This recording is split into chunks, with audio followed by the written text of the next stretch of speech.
What is going on, everybody? Welcome back to the channel. Aftersound here, bringing you Splinterlands content every single day. We also stream right here on this channel as well as on Twitch regularly, so make sure you come by and say hello. This video is also brought to you by my music, which is available anywhere you stream music under the name Aftersound. And I did just release a new single called Run, so check it out. Let me know what you think, and I appreciate the support.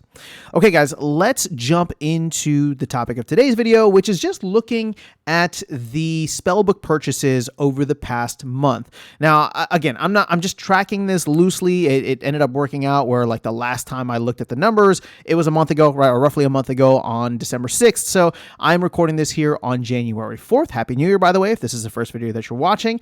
And you can see here that we are still in a decent uptrend, although things did slow down over the month of December. So obviously, looking at the 180 day, that's going to take into account the fact that we have had a good run previously, right? So this is up from 1.8 per day to 1.97.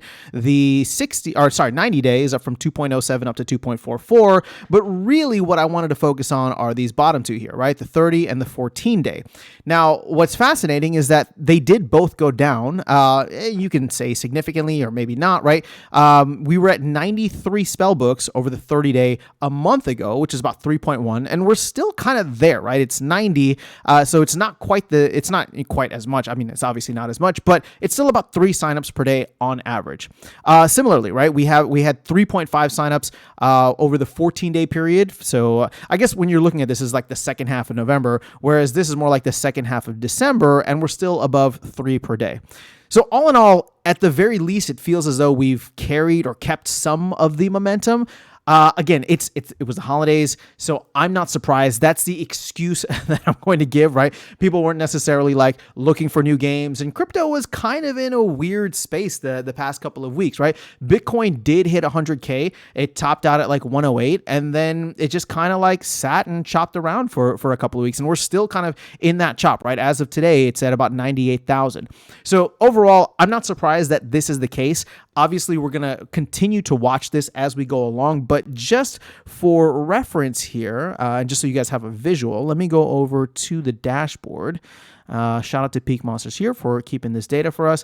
And you'll see over the past month, so this is like this second half of December, right? So this is like December 14th right here, or December 14th right there. And you can see there were certain days that there were no Spellbook purchases. But since that time frame, it has been back, somewhat on the rise, right? There are a couple of days here that have 5 each, 3, 2, 3, 3. So again, and as we get into the new year, it's actually since the new year, January 1st, it's 5, 5, 3, 4. Again, is all like, does this mean that there's the masses coming into the game? Absolutely not. But this is definitely significantly higher than what we used to see even just a couple of months ago, right? If I go to like the 6 month here, I mean, we were getting 1 to 2 maybe per day, sometimes nothing. So when you compare it to where we were in July through September, we'll say like Q3 of last year, I mean, this is significantly higher, right? It's like 2 to 3 times higher than what we were getting on average, which just shows that there is a growing interest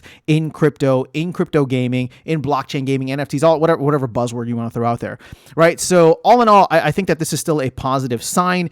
Again, it's not like we need to get thousands or tens of thousands of players. What I love about this is that if we're getting people to sign up and they're liking the game, and it's just something where, the experience is significantly better today than it was 6 months ago, than it was 18 months ago. If you have people sticking around and buying some cards here and there, obviously there's a critical mass, right? But we can build up to that slowly. And this is my hope with Splinterlands over the long run, that even if things don't pop off the way that everybody's hoping that they will during a bull run, there will still be this slow growth of people who get it, right? Buying assets, buying cards slowly and steadily, the same kind of game plan that I have throughout the year. And I'll make a separate video on that at some point, right?